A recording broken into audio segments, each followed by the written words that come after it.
Hello again, economics students. In this video, we're going to look at one example, because all you need to know is one example of an unconventional monetary policy tool.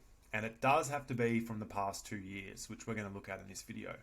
Remember that unconventional just means that it's not really the standard thing that has been used, the standard tool for monetary policy, although unconventional monetary policy has become a lot more popular after the COVID-19 pandemic, and it's been used much more regularly. So let's talk about unconventional policy. It's used together with conventional monetary policy, so the cash rate target and the interest rates that are impacted as a result of a change in the cash rate. And remember that it's all to achieve the RBA's 3 macroeconomic goals. Remember, primarily low and stable inflation, full employment, and strong and sustainable growth. So it's Michelle Bullock she's got 2 hands, she's got 2 tools. On the one hand, she's got the unconventional monetary policy tools that she's banging away at the economy with, trying to fix the economy and get inflation down. On the other hand, she's got the conventional tools and she's doing the same thing. They should always work in the same direction, right? If they're trying to slow down the economy, they're both going to be contractionary and vice versa. Now, unconventional tools are usually used in extreme situations, but as I said, they're being used much more regularly in the current environment. A couple of tools that you may have thought or may have heard of. First one is something called quantitative easing and quantitative tightening, which is actually what's happening at the moment, which are basically the RBA purchasing assets, so purchasing bonds from financial markets. Yield targeting is another form of this. They just target a specific yield or a return on government bonds, which then affects the borrowing costs for governments and businesses and then households. But the one that we're going to look at today is called forward guidance. And it is, just as the name suggests, it's the RBA giving some guidance into the future, you guessed it, about interest rates. So let's get into it. So really, forward guidance is about the RBA providing information, but information about the future course of interest rates. So where they see interest rates in the future.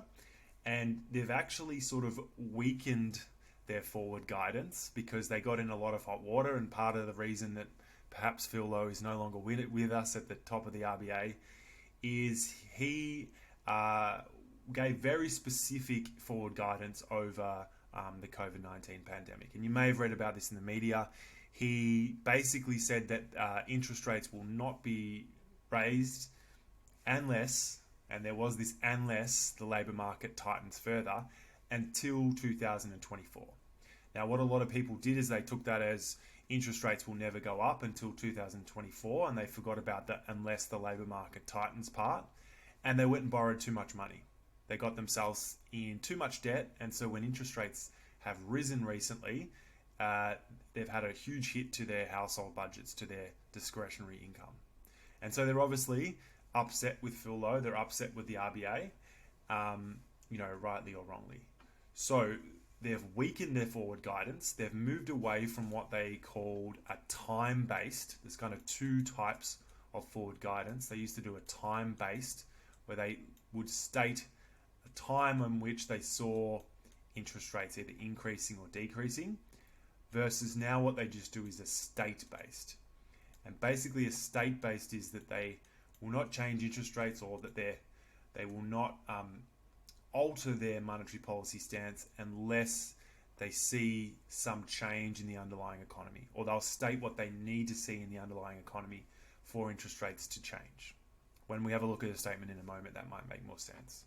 Now, they publish forward guidance in a whole range of different places, primarily through the cash rate decision that they publish monthly after they've made the decision to increase, decrease, or hold the cash rate.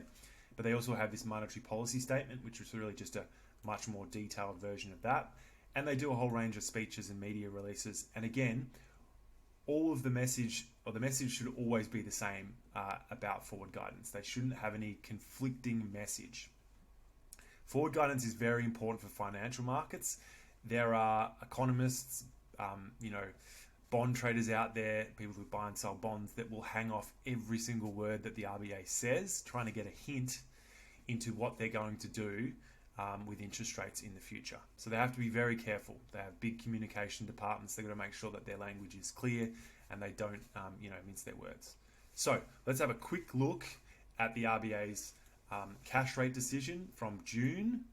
A couple of things to note. It says at its meeting today, the board raised or increased the cash rate target by 25 basis points.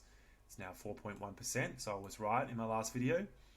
It also says that it's increased the interest paid on exchange settlement balances, which is just the deposit rate or the floor on the corridor. In this statement, they very briefly go through how they see the economy. They've got inflation. They talk about how it erodes the value of savings and hurts budgets and all the things that you now understand as economic students. They talk a little bit about wages. They talk about the risk of inflation really setting in and the expectations of inflation. And right down here at the bottom is where they give their forward guidance. They say some further tightening of monetary policy may be required to ensure that inflation returns to target. So very much not time-based, very sort of broad. And the state-based part here is where they say that will depend on whether the economy or how the economy and inflation evolve. So much vaguer in 2023 than they were back in 2020. But there's an example of forward guidance, and an unconventional monetary policy tool. Bye for now.